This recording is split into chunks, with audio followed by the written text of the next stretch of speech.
Hi all, welcome to reel talks with അഖില.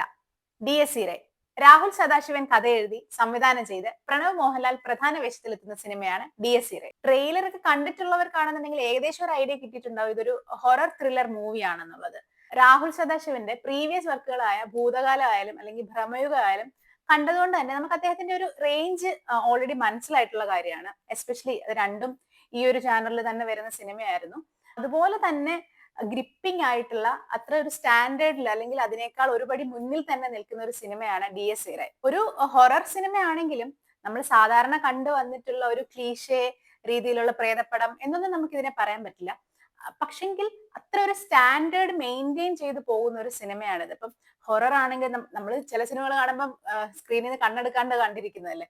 ഇത് സ്ക്രീനിലോട്ട് നോക്കണമെന്നുണ്ടെങ്കിൽ നമ്മൾ അത്ര ഒരു ടെൻഷൻ അല്ലെങ്കിൽ ആ ഒരു പേടിയിൽ കണ്ടിരിക്കുന്ന രീതിയിൽ തന്നെ അത് ത്രൂ ഔട്ട് ദ സിനിമ, ഇപ്പൊ first half to second half എന്നൊന്നും പറയാനില്ല, ത്രൂ ഔട്ട് നമുക്ക് ആ ഒരു എന്താ പറയാ, നമുക്ക് ആ ഒരു പേടി മെയിൻറ്റെയിൻ ചെയ്ത് തന്നെ പോകുന്നുണ്ട്. എങ്കിലും എങ്ങും ഒരു ഓവർ ആവാണ്ട് ആ സിനിമ എന്താണോ അവർ ചെയ്യാൻ ഉദ്ദേശിച്ചത് അതിന്റെ ആ ഒരു ഇതിൽ തന്നെ ഫുള്ള് പോയിട്ടുണ്ട്. സിനിമയിൽ ഒരു സ്ലോ പേസിൽ പോകുന്ന സിനിമയാണിത്.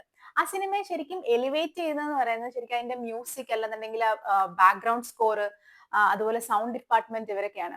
അത്ര ഒരു ഇമ്പോർട്ടൻസ് ഈ സിനിമയെന്നല്ല ഒരു പക്ഷേ എല്ലാ ഹൊറർ മൂവീസിലും സൗണ്ട് ഡിപ്പാർട്ട്മെന്റ് അല്ലെങ്കിൽ മ്യൂസിക്കിന് അത്ര ഇമ്പോർട്ടൻസ് വരുന്ന കാര്യം തന്നെയാണ്. അത് ഇതിന്റെ പെർഫെക്റ്റ് ആയിട്ട് ഇതിൽ ബ്ലെൻഡ് ആയിട്ട് പോയിട്ടുണ്ട്. ചില സ്ഥലത്തൊക്കെ ആ ഒരു നമ്മൾക്ക് സൗണ്ട് വെച്ച് മാത്രം നമുക്ക് ആ ഒരു പേടി തോന്നുന്ന രീതിയിലൊക്കെ അത്ര അടിപൊളിയായിട്ട് അവരുടെ സൗണ്ട് ഡിപ്പാർട്ട്മെന്റും മ്യൂസിക് ചെയ്തിരിക്കുന്നത് ക്രിസ്റ്റോ സേവിയർ ആണ്. അദ്ദേഹത്തിന്റെ വർക്കും ഒക്കെ ആയിട്ട് നല്ല അടിപൊളിയായിട്ട് തന്നെ ഈ സിനിമയിൽ വർക്ക്ഔട്ട് ആയിട്ടുണ്ട് എന്നുള്ളതും പറയേണ്ട കാര്യം തന്നെയാണ്. മ്യൂസിക്കും അല്ലെങ്കിൽ സൗണ്ട് ഡിപ്പാർട്ട്മെന്റും മാത്രമല്ല, ഇതിന്റെ ബാക്കിയുള്ള ടെക്നിക്കൽ സൈഡ് ഇൻക്ലൂഡിങ് സിനിമാറ്റോഗ്രഫി ആണെന്നുണ്ടെങ്കിലും എഡിറ്റിംഗ് ആണെങ്കിലും എല്ലാം വിഷ്വലി ഭയങ്കര പെർഫെക്റ്റ് ആയിട്ട് ഒരു റിസൾട്ട് തരാൻ സാധിച്ചിട്ടുണ്ട്. ഒരു ഹൊറർ ഫിലിമിന്റെ എല്ലാ എലമെന്റ്സും ആ ഒരു പെർഫെക്റ്റ് ബ്ലെൻഡില് പ്രേക്ഷകരിലേക്ക് എത്തിക്കാൻ അല്ലെങ്കിൽ ആ ഒരു ഫിയർ മെയിൻറ്റെയിൻ ചെയ്ത് എത്തിക്കാൻ ഈ ടെക്നിക്കൽ സൈഡ് എല്ലാം കൂടെ ശ്രമിച്ചപ്പോൾ അത് ഭംഗിയായിട്ട് വന്നിട്ടുമുണ്ട്. സിനിമ ആസ് സച്ച് എനിക്ക് ഇതിൽ കൂടുതലൊന്നും പറയാനില്ല, പറഞ്ഞു കഴിഞ്ഞാൽ ചിലപ്പോൾ സ്പോയിലർ ആവാം. ഇപ്പൊ കഥയും കാര്യങ്ങളും ഒന്നും പറയാനില്ല. അത് മസ്റ്റ് വാച്ച് ആണ്. നമ്മൾ കണ്ടത് എക്സ്പീരിയൻസ് ചെയ്യേണ്ട സാധനം തന്നെയാണ്. പെർഫോമൻസിനെ പറ്റി പറയുകയാണെന്നുണ്ടെങ്കിൽ പ്രണവ് മോഹൻലാലിന്റെ നമ്മൾ ഇതിന് മുന്നേ കണ്ടിട്ടുള്ള സിനിമകളിൽ നിന്നും ഒക്കെ ഒരുപാട് പോളിഷ്ഡ് ആയിട്ടുള്ള ഒരു പെർഫോമൻസ് ആണ് ഇതിൽ നമുക്ക് കാണാൻ സാധിക്കുന്നത്. നല്ല ഭംഗിയായിട്ട് തന്നെ പ്രണവ് ചെയ്തിട്ടുണ്ട്. ഒരു സീരിയസ് നോട്ടിലുള്ള ഒരു ക്യാരക്ടറാണിത്. ഈ ക്യാരക്ടർ എന്താണോ ആവശ്യപ്പെടുന്നത് അത് ആ കറക്റ്റ് മീറ്ററിൽ കൊടുക്കാൻ, ആ ഒരു കൈയടക്കത്തോടു കൂടി ചെയ്യാൻ പ്രണവിന് ഈ സിനിമയിൽ സാധിച്ചിട്ടുണ്ട്. അതുപോലെ പ്രണവിനോടൊപ്പം ഈ ഫുൾ ലെങ്ത് സിനിമയിലുള്ള ക്യാരക്ടറാണ് ജിബിൻ ഗോപിനാഥിൻ്റെത്. അദ്ദേഹത്തിന്റെ പെർഫോമൻസും ഭയങ്കര നാച്ചുറൽ ആയിട്ട് ഭയങ്കര രസമായിട്ട് തന്നെ പുള്ളി ഇതിൽ ചെയ്തിട്ടുണ്ട്. ഇവർ രണ്ടും തന്നെയാണ് ഈ സിനിമ ആക്ച്വലി ത്രൂ ഔട്ട് കൊണ്ടുപോകുന്നത് എന്ന് വേണമെങ്കിൽ നമുക്ക് പറയാം. അതുപോലെ എനിക്ക് എടുത്തു പറയാൻ തോന്നിയ പെർഫോമൻസ് എന്ന് പറയുന്നത് അരുൺ അജികുമാർ, നമ്മൾ പടക്കളത്തിലൊക്കെ കണ്ട പയ്യനാണ്.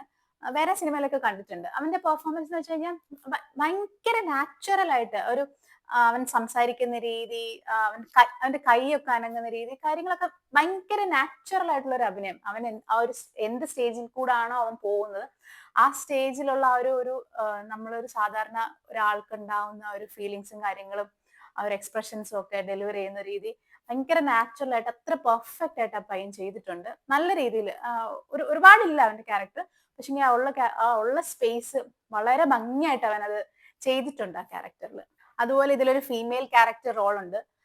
ഞാൻ എടുത്ത് പറയുന്നില്ല അത് ആരാണെന്നുള്ളത്. പുള്ളിക്കാരി ചെയ്ത റോള് ഭയങ്കര രസമായിട്ട് അത്ര പെർഫോമൻസ് ഓറിയന്റഡ് ആയിട്ടുള്ള ഒരു റോള് തന്നെയാണ്. അത് നല്ല ഭംഗിയായിട്ട് തന്നെ അവരത് ചെയ്തിട്ടുണ്ട്. നിങ്ങൾക്ക് സിനിമ കാണുമ്പോൾ അത് മനസ്സിലാവും. സോ ഇതൊക്കെയാണ് DSC റേ. ഹൊറർ ഫിലിംസ് ഇഷ്ടപ്പെടുന്നവർ എന്തായാലും പോയി തിയേറ്ററിൽ കാണേണ്ട സിനിമ തന്നെയാണ്.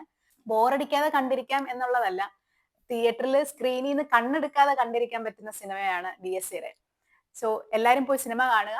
പിന്നെ എനിക്ക് തോന്നുന്നു നമ്മുടെ തിയേറ്ററിൽ ഒരു ഫുൾ ക്രൗഡിന്റെ മുന്നിലിരുന്ന് സിനിമ കാണുമ്പോൾ, ക്രൗഡിന്റെ കൂടെ ഇരുന്ന് സിനിമ കാണുമ്പോൾ കിട്ടുന്ന ഒരു എക്സ്പീരിയൻസിനെക്കാട്ടിലും ഒരു പക്ഷേ ചിലപ്പോൾ നമ്മളൊരു ക്ലോസ്ഡ് റൂമിൽ അല്ലെങ്കിൽ നമ്മുടെ വീട്ടില് ഒരു അത്യാവശ്യം നല്ല സൗണ്ട് സിസ്റ്റം ഒക്കെ ഉള്ളിടത്ത് ഇരുന്ന് കാണുമ്പോൾ ചിലപ്പം കുറച്ചുകൂടെ ഒരു എന്താ പറയാ ഒരു ഫിയർ എഫക്റ്റ് ഉണ്ടാവാനുള്ള ചാൻസ് ഉണ്ടെന്ന് തോന്നുന്നു. അപ്പൊ ഹൊറർ ഫിലിംസ് ഒക്കെ അങ്ങനെ കാണാൻ ഇഷ്ടമുള്ളവരാണെന്നുണ്ടെങ്കിൽ ഇത് കഴിഞ്ഞ് ഒന്നുകൂടെ വീട്ടിലിരുന്ന് കണ്ടു നോക്കുക. ചിലപ്പം ഒരു എക്സ്പീരിയൻസ് ചിലപ്പം വേറെ ആയിരിക്കുമെന്ന് എനിക്ക് തോന്നുന്നു. So that's it. മറ്റൊരു സിനിമ വിശേഷവുമായി വീണ്ടും കാണാം. Till then Signing off. Thank you. Do support and subscribe my channel.